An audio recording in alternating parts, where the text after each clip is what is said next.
오늘부터 2022년 정기국회 의사일정이 시작됩니다. 우리 국민의힘은 이번 정기국회를 대도약국회로 삼고자 합니다. 이번 정기국회는 윤석열 정부의 국정과제를 힘있게 뒷받침하고 민생경제 위기를 극복하며 대한민국 제도약의 발판을 마련하기 위한 중요한 시간입니다. 우리 국민의힘은 국민통합과 민생경제 회복, 3대 개혁과 규제혁신을 통해 대한민국의 미래를 준비하겠습니다. 우리 의원님들께서도 이러한 각오와 다짐으로 정기국회에 임해 주실 것을 부탁드립니다. 더불어민주당 이재명 대표와 쌍방울 그룹의 검은 커넥션이 차례차례 드러나고 있습니다.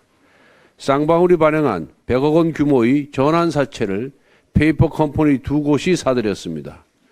이 중 한 곳의 사회이사는 이태형 변호사입니다. 이재명 대표의 선거법 위반 사건 변호인이자 쌍방울이 대신 변호사비 20억 원을 내줬다는 의혹의 당사자입니다. 한편 이재명 대표가 경기지사로 재직했을 당시 경기도는 아태평화교류협회라는 민간단체와 함께 대북교류 행사를 했었는데 쌍방울이 이 대북단체에 수억 원을 후원했습니다. 이재명 대표는 북한 고위급 인사 5명이 참석했던 이 행사를 자신의 치적으로 홍보해왔습니다. 윤석열 정부의 검찰 간부 인사가 단행된 직후 수원지검에서 쌍방울에 대한 수사 기밀이 대거 유출되었습니다. 유출된 지 일주일 만에 쌍방울 실소유주 김모 전 회장은 싱가포르로 도피성 출국을 했습니다. 문재인 정부 시절 수원지검은 쌍방울에 대해 봐주기 수사로 일관했습니다.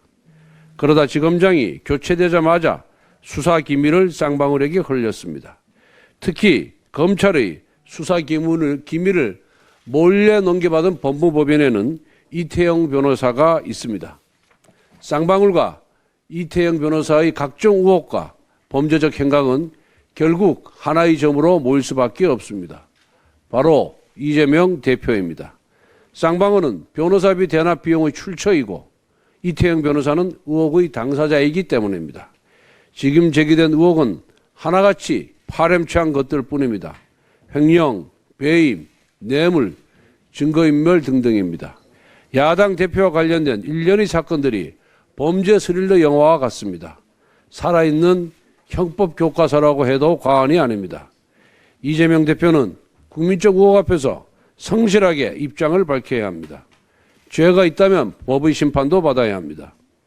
대장동 사건을 윤석열 게이트라고 했던 언어도단은 이제 통하지 않을 것입니다.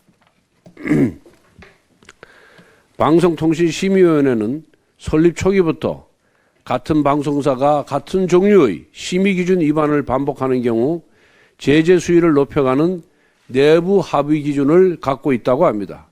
그런데 TBS 김어준의 뉴스공장에는 예외가 되고 있습니다. 왜곡, 허위 방송을 반복하고 있음에도 방심위는 면죄비를 주고 있습니다. 올해에만 문제없은 결과가 5건 발생했습니다. 그러는 사이 김어준은 야권 지지층에 지령을 내리듯이 온갖 선동과 가짜뉴스 생산에 앞장서고 있습니다. 또한 2년 전 MBC 뉴스데스크의 최경환 신라젠 65억 투자 보도는 오보였음이 재판 결과 밝혀졌지만 방심위는 2년째 심의를 보류하고 있습니다.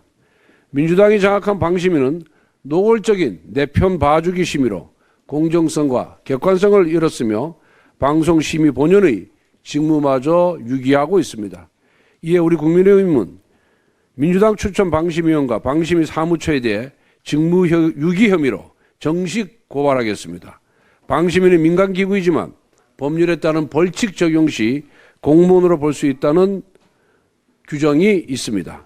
김어준과 일부 언론 노조를 지키라고 있는 방심위가 아닙니다.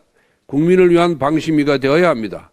우리 국민의힘은 방심위 정상화를 위한 모든 조치를 강구하겠습니다.